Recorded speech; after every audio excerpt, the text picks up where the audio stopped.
નમસ્કાર, સીધો સંવાદમાં આપનું સ્વાગત છે। હું છું નેહલ। વાત આજે કરવી છે શ્રીલંકાની। શ્રીલંકાની જ્યારે વાત આવે ત્યારે આપણે જાણીએ છીએ કે અત્યારે હાલ બેહાલ છે।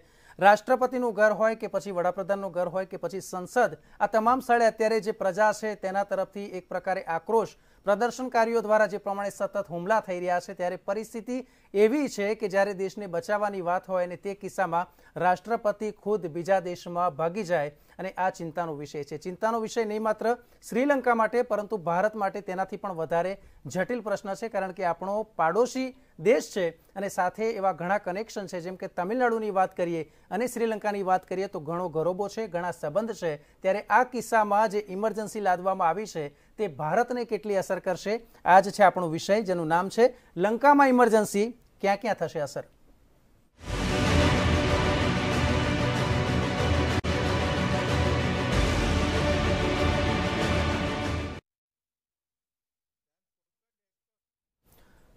તો આ જ વિષય પર આપણે ચર્ચા કરવી છે અને તે માટે આપણી સાથે જોડાયા છે ઉર્વિશ કંથારિયા, નેતા ભાજપ। આપનું ખૂબ ખૂબ સ્વાગત છે ઉર્વિશભાઈ। સાથે જ આપણી સાથે જયવંત પંડ્યા જોડાયા છે, જેઓ વરિષ્ઠ પત્રકાર છે। જયવંતભાઈ, આપનું પણ ખૂબ ખૂબ સ્વાગત છે। જે પ્રમાણે અત્યારની સ્થિતિની વાત કરવામાં આવે તો સ્થિતિ છે તે ખૂબ જ વિકટ છે।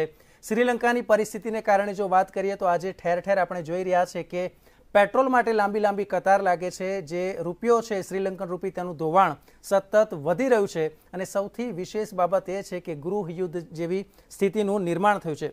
જયવંતભાઈ, સૌથી પહેલાં હું આપની પાસે આવવા માંગુ છું। થોડા ફ્લેશબેકમાં જો વાત કરવામાં આવે તો તેની પણ વાત કરવી છે। 20-30 વર્ષ પહેલાંના ઇતિહાસની જો વાત કરીએ તો એક સમય હતો અને તે સમયે પણ ભારત શ્રીલંકા વચ્ચે ક્યાંક જે બનાવ બન્યા હતા અને હાલની પરિસ્થિતિ તમે કઈ રીતે તેનું આંકન કરો છો, જયવંતજી? પહેલી વાત એ છે કે શ્રીલંકામાં જનતાનો આક્રોશ છે એ ભડકી ઉઠ્યો છે। જી, હવે આ જે આક્રોશ ભડકી ઉઠ્યો છે એનું દરેક જણ પોતપોતાની રીતે અર્થઘટન કરી રહ્યા છે। જે લોકો ભારતમાં મોદી વિરોધી છે એવું માની રહ્યા છે કે આ બહુસંખ્યકવાદ એટલે કે શ્રીલંકામાં જે સિંહલ કહેવાય છે એ સમુદાય, હા, એનો તમિલો ઉપર અત્યાચાર ના અંતે એ બધા એના કારણે એક થયું। બીજું કે પ્રાકૃતિક ખેતી તરફ વળવાનું કહેવાય। એટલે આ જે બધું અહીંયા મોદી સરકાર કરે છે, હિન્દુઓની વાત કરે છે, એટલે આ છે એ ભારતમાં પણ થઈ શકે એવી એક આશા વ્યક્ત કરી રહ્યા છે, અપેક્ષા વ્યક્ત કરી રહ્યા છે અથવા અનુમાન વ્યક્ત કરી રહ્યા છે। બીજી વાત એ છે કે એક પક્ષ એવો છે કે શ્રીલંકામાં 2022માં પણ લઈ લો અને એની પહેલા પણ લઈ લો કે હેપીનેસ ઇન્ડેક્સમાં શ્રીલંકા છે ભારતથી આગળ, ભારત ખૂબ પાછળ હતું અને એના કારણે હેપીનેસ ઇન્ડેક્સ ને એ બધું કઈ રીતે થતું હોય છે હવે આપણને બધી ખબર છે। ભ્રષ્ટાચારના અંતે ને એ બધાના જે સંસ્થાઓ, નોબેલ પુરસ્કાર, ઓસ્કાર પુરસ્કાર, પુલિત્ઝર, મેગ્સેસે, આ બધા એવોર્ડ છે કોના ઈશારે અપાય છે। અને ભારત હોય કે બીજા બધા વિકસિત દેશો હોય, એમાં જે ચીન હોય, ચીનમાં પણ જે એવા લોકો કે જે ચીનના શાસકોનો વિરોધ કરતા હોય તો એવા લોકોને આપી દેવાય છે। એ ભૂતકાળમાં પણ કોંગ્રેસ સરકાર હતી ત્યારે પણ એવા લોકોને જે પુરસ્કાર અપાતા હતા જે તે વખતની સરકાર વિરોધી કામ કરતા હોય। એટલે આ પ્રકારનું એક વલણ છે। એને લઈને કેટલાક લોકો એમ કહી રહ્યા છે કે શ્રીલંકાએ બધું જે મફતની રાજનીતિ ચાલુ કરી કે ભાઈ એના જે સલાહકારો હતા એને એવી સલાહ આપી હતી કે તમે ટેક્સ ઘટાડો નહીં, પરંતુ જે નવી સરકાર આવી એને ટેક્સ ઘટાડ્યો અને એના કારણે ખૂબ પેલું થઈ ગયું ને ચીનની જાળમાં આવી ગયા। તો એક એ પણ છે કે ભાઈ ભારતમાં આ રીતનું જયારે પણ થાય છે, પેટ્રોલ ડીઝલની આપણે જયારે પણ વાત કરીએ છીએ ત્યારે એમાં ઘટાડાની વાત થાય છે, ભાવ ઘટાડાની। એની સામે ભૂતકાળમાં પાકિસ્તાન, બાંગ્લાદેશ, નેપાળ, શ્રીલંકા એમાં ભાવ જે સસ્તા હતા એવી દલીલ થતી હતી કે ભાઈ આપણી કરતા આ લોકોમાં ભાવ સસ્તા છે। પરંતુ આજે આપણે એક વસ્તુ એ તથ્ય સત્ય છે કે આપણે જોઈ શકીએ ચાહે પાકિસ્તાન હોય, ચાહે શ્રીલંકા હોય, ચાહે નેપાળ હોય, એક માત્ર બાંગ્લાદેશ બચેલું છે કારણ કે એને એક આખું ટ્રેન્ડ અલગ પડ્યો છે। એટલે એ આખી વાતને જોઈએ ત્યારે એક વાત સત્ય લાગે છે કે શાસકોએ હંમેશા જનતા સાથે સંપર્કમાં રહેવું જોઈએ, જનતાની લાગણી સમજવી જોઈએ, પરંતુ સાથોસાથ જનતાની લાગણી, દાખલા તરીકે અમુક વસ્તુ સસ્તું કરવાની હોય તો પણ જો સરકારની આવક પેલી ઘટતી હોય અને દેશ ઉપર દેવું વધતું હોય એક તો પહેલા તો દેશનું દેવું વધે જ નહીં એ પ્રકારનું કરવું જોઈએ, પણ એની સાથોસાથ કર પણ જરૂર પડે લેવો પડે ત્યારે એ લેવો જોઈએ. પરંતુ હા, એ જે આપણે અત્યારે દ્રશ્યો જોઈ રહ્યા છે કે રાષ્ટ્રપતિ ત્યાંના જે રાષ્ટ્રપ્રમુખ છે જેમાં સ્વિમિંગ પુલ ને બેડ ને આપણે જોઈ શકીએ છીએ કે કેટલું ભવ્યતાથી એ લોકો રહી રહ્યા હતા.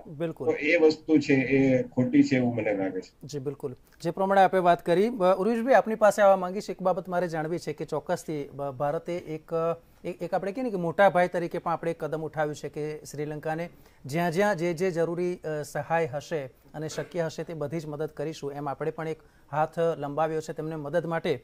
પણ લાગે છે કે ક્યાંક જે શ્રીલંકાની અસર છે એ આર્થિક રીતે અને સાથે સાથે જો વાત કરવામાં આવે તો જે પ્રમાણે આપણા તામિલનાડુના એવા ઘણા બધા છે કે જે જાફના અને આસપાસના વિસ્તારમાં ત્યાં આજથી 3, 5 કે 10 કે એનાથી પહેલાંના સમયની પેઢીથી તેઓ ત્યાં સ્થાયી થયા હોય, તેમના ભારત સાથેના સંબંધ છે. તો આ જે સંબંધ છે રાજનૈતિક સંબંધની જો વાત કરવામાં આવે તો એ આપ કઈ દ્રષ્ટિએ જુઓ છો?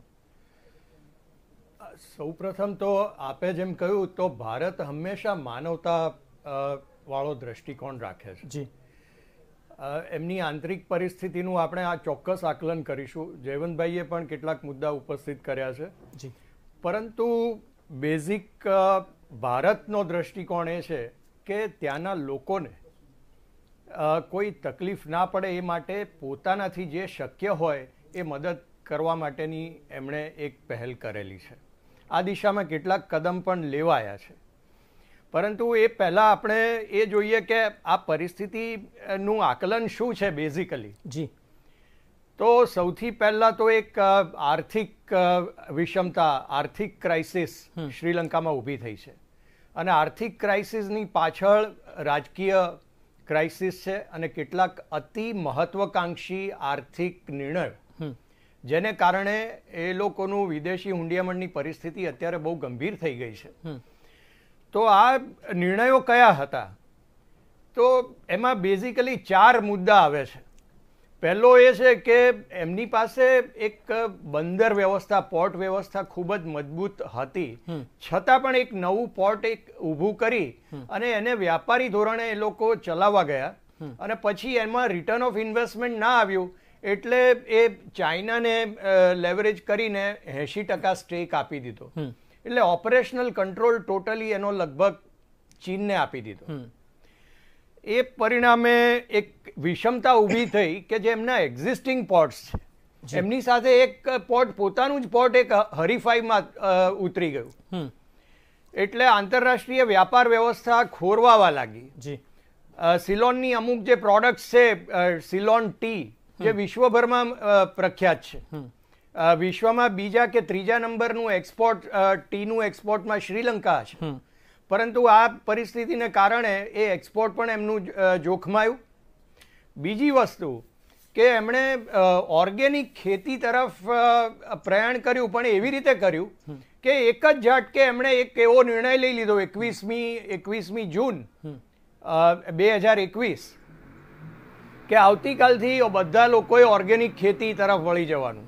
એટલે કે ફર્ટિલાઇઝર નહીં મળે અને પેસ્ટિસાઇડ્સ નહીં મળે. એક પ્રકારે તગલકી નિર્ણય. અને પરિણામે ત્યાંની જે ખેતીની જે કોસ્ટ છે, હવે એ લોકો આત્મનિર્ભર નથી, બેઝિકલી ટ્રેડિંગ અને ટુરિઝમ ઉપર ચાલતી ઇકોનોમી છે, થોડું મેન્યુફેક્ચરિંગ છે. પરંતુ આ પરિસ્થિતિને લીધે એમણે ઇમ્પોર્ટ એલિમેન્ટ્સ એટલા બધા વધી ગયા અને પરિણામે વિદેશી હુંડિયામણની સ્થિતિ લગભગ કથળી ગઈ. એટલે જે ગંભીર જે અસર અત્યારે ઊભી થઈ છે, જેના કારણે આપણે આક્રોશ લોકોનો જોવા મળે છે કે પ્રેસિડેન્ટના ઘર સુધી એ લોકો પહોંચી ગયા છે, એનું કારણ એ છે કે એ લોકોને આવશ્યક ચીજ વસ્તુઓ નથી. હમણાં સનત જયસૂર્યાનો ઇન્ટરવ્યૂ થયો આજે. એમણે કહ્યું કે મારા જેવા એક અનુભવી ક્રિકેટરને પણ તકલીફ પડે છે અત્યારે કે 450 રૂપિયે પેટ્રોલ મળતું નથી, ગેસ નથી મળતો, મેડિસિન્સ નથી મળતી, ફૂડ આઇટમ્સ નથી મળતી. એના પરિણામે લોકોનો આક્રોશ અત્યારે થયો છે. અને આ પરિસ્થિતિમાં સૌથી વધારે જરૂર છે એક સ્થિર રાજકીય વ્યવસ્થા જે એમણે પોતે તૈયાર કરવાની છે. કારણ કે ભારતને કે અન્ય કોઈ દેશે કે કોઈ વૈશ્વિક સંસ્થાએ તેમને મદદ માટે આગળ આવવું હોય તો આજે સ્નેહલભાઈ વાત કોની સાથે કરે? એ એક મજબૂત નેતૃત્વ હોય જે પરિસ્થિતિને નિયંત્રણમાં રાખી શકે, વિશ્વમાં વાત કરી શકે, તો આપણે પણ એમની સાથે વાત કરીને મદદ કરી શકીએ એમ છીએ. આપણે યુરિયા 45,000 ટન યુરિયા આપણે મોકલ્યું, કારણ કે એમણે પેસ્ટિસાઇડ અને ફર્ટિલાઇઝરનો જે નિયમ હતો એમાં થોડું રિલેક્સેશન આપ્યું હતું હમણાં, પણ યુરિયામાં તો સંપૂર્ણ બાન હતો. એ યુરિયા વગર એ લોકોની પ્રોડક્ટિવિટી બહુ નીચી ગઈ હતી ખેતીમાં. એ યુરિયા આપવાનું આપણે શરૂઆત કારણ એ પણ છે કે જ્યારે આપણે પ્રાકૃતિક ખેતીને અપનાવવાની વાત આવે છે તો પહેલા તો એ જમીનને સુધરતા લગભગ 2 થી 3 વર્ષનો ગાળો એ સમય માંગી લેશે અને અચાનક બંધ કરવાને કારણે એક પરિસ્થિતિનું નિર્માણ થયું હોય. જયવંતભાઈ, આપની પાસે આવું છે, 2-3 મુદ્દા મારે જે ધ્યાનમાં છે એ આપની પાસેથી જાણવા છે કે શું હવે ઇન્ટરનેશનલ મોનેટરી ફંડ છે તે લોન કે એવું કોઈ ઓપ્શન શ્રીલંકા માટે ખરું? એક બાબત. બીજી બાબત કે જે કોરોના કાળ હતો ને તેમાં સૌથી વધારે, કારણ કે શ્રીલંકા એક એવો દેશ છે જે આપણે કહેવાય કે મેક્સિમમ ટુરિસ્ટ ઉપર આધારિત દેશ હતો. ખૂબ જ મોટી સંખ્યામાં જ્યારે ટુરિસ્ટ આવતા હોય ને અચાનક જ્યારે આવતા બંધ થઈ જાય તો ત્યાંની જે હોટલ ઇન્ડસ્ટ્રી હોય અને તમામ પ્રકારની જે હોટલ છે, રેસ્ટોરન્ટ છે, એ બધાને અસર પડી હોય, એરલાઇન્સને અસર પડી હોય, રેલવેને અસર પડી હોય, તો લાગે છે કે ક્યાંક કારણ એ પણ જવાબદાર છે, પ્રાકૃતિક ખેતીવાળું પણ છે, અને ટેક્સનો જે આપણે વાત કરી કે ટેક્સમાં જે ઘટાડો કરવામાં આવ્યો એની ક્યાંક આડઅસર જોવા મળી. ગઈકાલે જ વડાપ્રધાનનું એક જે નિવેદન હતું તેમાં બહુ સ્પષ્ટ હતું કે બધી જ વસ્તુ આપણે ફ્રીમાં આપવી એ યોગ્ય નથી, કારણ કે એ દેશને અને શબ્દ પ્રયોગ જે કર્યો હતો તે હતું કે શોર્ટ સર્કિટ થઈ જાય. જો તમે શોર્ટ ટર્મ ઉપાય કરશો તો શોર્ટ સર્કિટ થઈ જશે. એને આપ કઈ રીતે મૂલવો છો? એમની વાત બિલકુલ સાચી છે ને ખરેખર જોઈએ ને તો આપણે શ્રીલંકાની પરિસ્થિતિમાં આવતા બચી ગયા છે. જી, આપણને ભૂતકાળ યાદ કરાવું કે 1990માં આ જ સ્થિતિ આવીને ઉભી હતી. અને 1990 પહેલાનો જો આપણે આર્થિક નીતિની બાબતમાં વિચાર કરીએ તો આપણી આર્થિક નીતિ છે એ સમાજવાદી પ્રકારની, એટલે કે મફત અને સબસિડી વાળી વધારે હતી. IMF નું આપણી ઉપર દબાણ હતું, વારંવાર દબાણ હતું. રાજીવ ગાંધી પણ ઉદારીકરણની નીતિની તરફેણ કરતા હતા, પરંતુ એક સમયે એમને મનમોહનસિંહે પણ ના પાડી દીધી હતી. એટલે આ જે પ્રકારનું ચાલતું હતું એના કારણે આપણે એ તરફ પગલા નહોતા લઈ શકતા. એ વખતે આપણા દેશમાં જે સેક્યુલર અને જે બધા લિબરલો જે બધે છવાયેલા હતા, ચાહે મીડિયા હોય, ચાહે યુનિવર્સિટી હોય, ચાહે ન્યાયતંત્ર હોય કે બીજે બધે, તો એ લોકો એક દબાણ ઉભું કરતા હતા અને એના કારણે એવા નિર્ણયો લેતા લઈ શક્યા આપણે. અને એના કારણે આપણે 1990માં જયારે ચંદ્રશેખરની સરકાર આવી અને પછી નરસિંહ રાવની સરકાર આવી તો આપણે એવી સ્થિતિમાં પહોંચી ગયા હતા કે આપણે સોનું ગીરવે મૂકવું પડે એવી સ્થિતિ. અલબત્ત એને પછી આપણે સંભાળી લીધી કે નરસિંહ રાવે એક મજબૂત પીઠબળ આપ્યું મનમોહનસિંહજીને, અને આર્થિક ઉદારીકરણની નીતિ વિરોધ છતાં એ વખતે કદાચ ભાજપ પણ વિરોધમાં હતો, પરંતુ એ છતાં એને આર્થિક ઉદારીકરણની નીતિ લાગુ કરીને આજે આપણે એના કેટલાક સુફળ પણ જોઈ રહ્યા છે. અલબત્ત એના કેટલાક ખોટા પરિણામ પણ છે, પરંતુ એક જરૂરી એ હતું કે બધું લાયસન્સ રાજ હતું, બધું ટેક્સમાં વર્ષો સુધી આપણે જોયું કે રેલવે, લાલુ પ્રસાદ યાદવે બહુ એના વખાણ થતા હતા કે એને રેલવેને બહુ ટેક્સ વધારા વગર ચલાવી અને કઈ રીતે કોઈ IIM માં ભણાવવા આવતા હતા લાલુ પ્રસાદ યાદવ. પરંતુ એ આપણે જોયું કે આજે રેલવેનો જે રીતે વિકાસ થઈ રહ્યો છે, જે પ્રકારની રેલવેના ડબ્બાને પ્રકારે સ્વચ્છતા અને બીજી બધી ટેકનોલોજી આપણે જોઈ રહ્યા છીએ, પ્લેનમાં જે પ્રકારની વ્યવસ્થા હોય એ પ્રકારની વ્યવસ્થા હવે આપણને ટ્રેનમાં પણ જોવા મળી રહી છે. અને નવી નવી ટ્રેનો, નવા એ જે પાટા જે વર્ષો સુધી આપણે જોતા હતા કે બ્રોડગેજ ને બધું નહોતું થતું, તો એ પણ હવે થઈ રહ્યું છે. તો એ એક એનું પરિણામ છે. જી, જે પ્રમાણે આપણે વાત કરી. જીવનભાઈ, આપણી સાથે આગળ પણ મારે જોડાવું છે, પરંતુ જે અન્ય બે ગેસ્ટ આપણી સાથે જોડાઈ ગયા છે તેમનો એક પરિચય ને તેમની સાથે આપણે સંવાદ કરીએ. નૈશદભાઈ દેસાઈ આપણી સાથે જોડાયા છે, નેતા કોંગ્રેસ. નૈશદભાઈ, આપનું સ્વાગત છે. સાથે જ નિલેશ બ્રહ્મભટ્ટ આપણી સાથે જોડાયા છે, રાજકીય વિશ્લેષક, તેઓ વડોદરાથી. આપનું પણ ખૂબ ખૂબ સ્વાગત છે.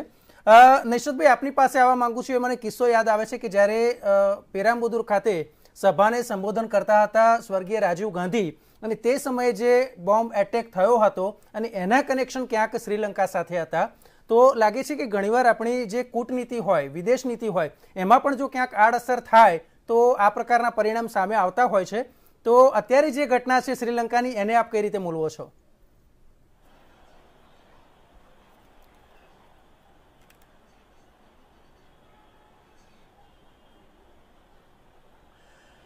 જુઓ, શ્રીલંકાની ઘટના એ આર્થિક કટોકટી છે. જી.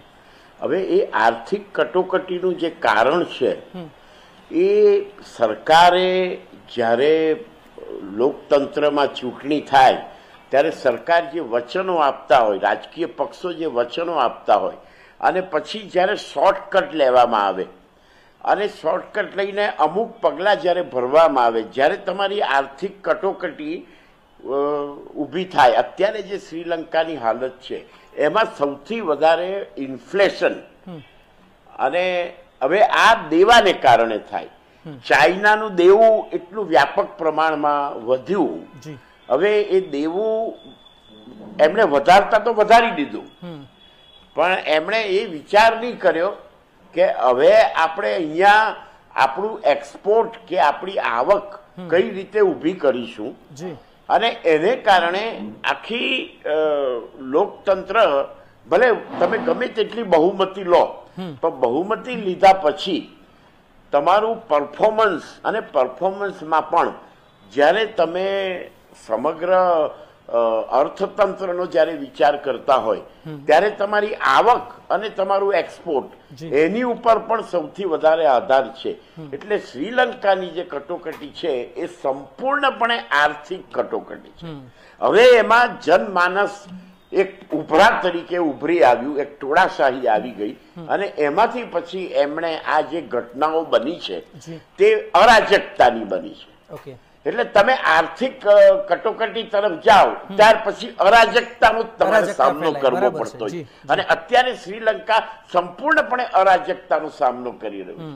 હવે તમામ રાજકીય પક્ષો અને લશ્કર એ જો પોતે ભેગા થઈને કંઈક IMF જો મદદ કરે અને કંઈક એ લોકો નવો રસ્તો કાઢે તો જ આમાં કંઈક એ લોકો સ્ટેબલ થઈ શકે એમ છે. બાકી અદ્ભુત કટોકટીનો શ્રીલંકા સામનો કરી રહ્યું છે. બિલકુલ આમાં રાજીવ ગાંધીની હત્યા સાથે કોઈ લેવા દેવા નથી. બિલકુલ અદ્ભુત કટોકટીનો આ મામલો છે, જે પ્રમાણે નિશતભાઈ આપે આ માહિતી આપી. નિલેશભાઈ, આપની પાસે આવવા માંગુ છું.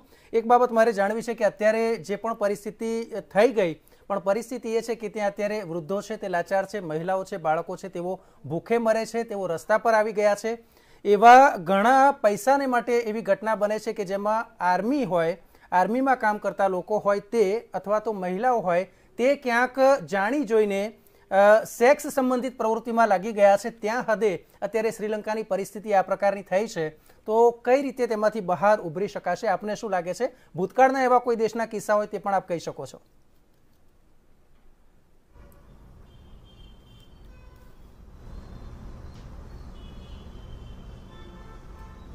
માં બહુ મહત્વની બાબત છે કે જ્યારે પ્રજાને ખાવાનું ના મળે, તમે મોજ શોખ છે કે અન્ય વસ્તુ છે એ હોય તો ચાલે, પણ જ્યારે વ્યક્તિઓને એમને જમવાનું, બે પેટનું ખાવાનું ના મળે ત્યારે પ્રજા લાચાર થાય છે. અને મહત્વની બાબત છે કે આજે શ્રીલંકામાં ક્રાંતિ આવી છે. હું આને ફરીથી કહું છું, આના માટે પડોશી દેશોએ, ભારત હોય કે નેપાળ હોય, એના રાજકીય પક્ષોએ પણ આને જોવું પડશે કે જે શ્રીલંકામાં પરિસ્થિતિ થઈ છે એ ભારત કે અન્ય દેશોમાં પણ થઈ શકે છે. અત્યારે શ્રીલંકાની જે પરિસ્થિતિ છે એમાંથી પાડોશી દેશોએ બોધપાઠ લેવાની જરૂર છે. અને મહત્વની બાબત છે કે જ્યાં લગી શ્રીલંકામાં નવી સરકાર ના બને કે નવા કોઈ નેતા ના બને કે જે પાડોશી દેશો એમની જોડે વાતચીત કરે, ત્યાં સુધીની શ્રીલંકામાં કોઈ ઉકેલ આવે તેવો જણાતો નથી.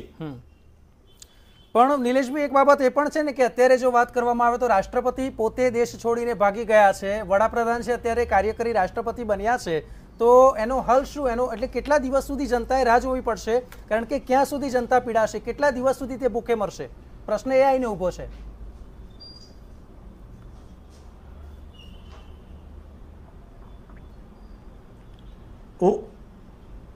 આપનો પ્રશ્ન, મંતવ્યનો પ્રશ્ન બહુ જ સચોટ છે, પણ આ પ્રશ્નનું નિરાકરણ પણ હાલ શ્રીલંકાની પ્રજાએ અને ત્યાંના સ્થાનિક લોકોએ ભેગા થઈને જ લાવવું પડે એવું છે.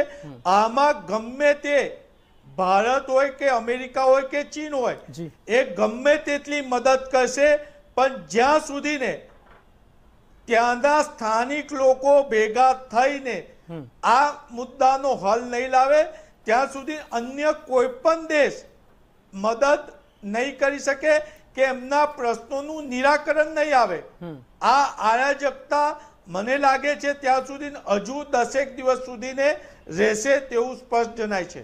ચલો બિલકુલ. જયવંતભાઈ, આપની પાસે આવું છે. એક આજે સૌથી મહત્વની બાબત એ છે કે જ્યારે ફાયર માટેના આદેશ આપવામાં આવે છે, જવાનો છે જે પ્રદર્શનકારીઓ છે તેમના પર ફાયરના જ્યારે આદેશ આપવામાં આવતા હોય અને ત્યારે સેના સામેથી કહે છે કે અમે અમારા દેશના નાગરિકો પર કોઈ પણ રીતે શસ્ત્રો નહીં ઉઠાવીએ. ખૂબ જ મહત્વનો પોઈન્ટ છે, શું કહેશો આપ?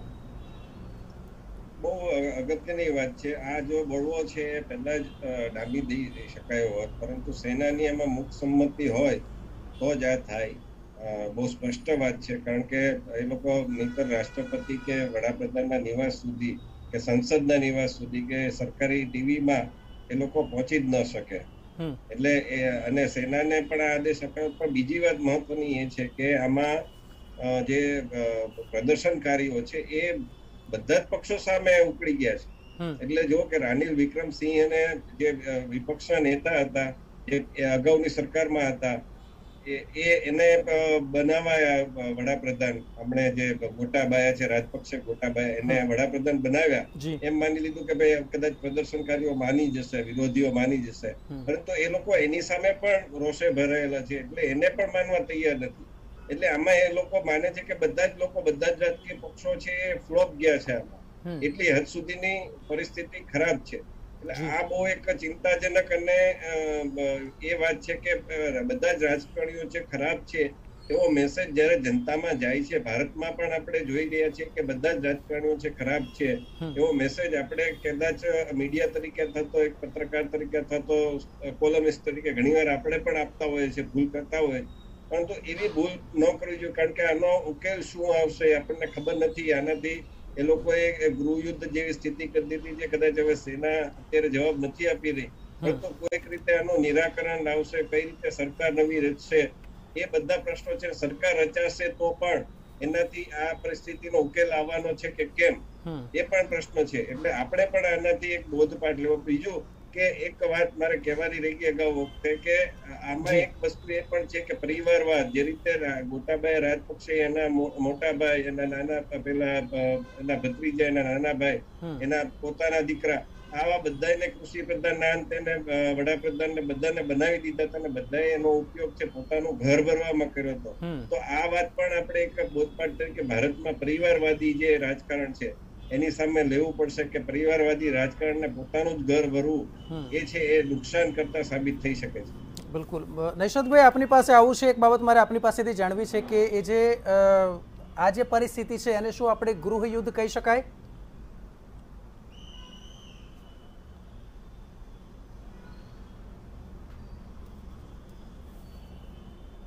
નહીં, આને ગૃહયુદ્ધ નહીં કહી શકાય.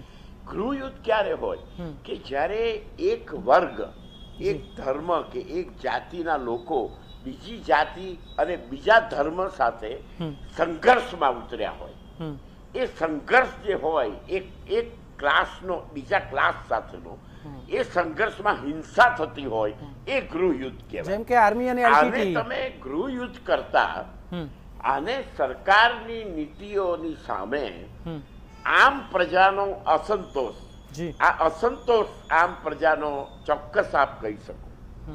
અને સાથે સાથે બીજું એક અગત્યની વાત એ છે કે ખરેખર અગાઉ જે વાત થઈ તે વિચારવું જોઈએ કે સેના અને પોલીસ તંત્ર એ કેમ કાયદો અને વ્યવસ્થાનું કાબુ નથી કરી શકતા.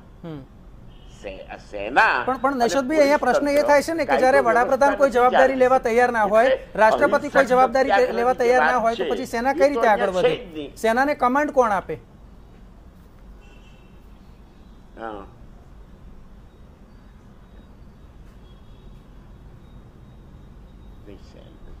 સેનાને કમાન્ડ સેનાના જનરલ તો આપી શકે ને સાહેબ. એ તો છે તે આપણે બંધારણને વફાદાર હોય ને.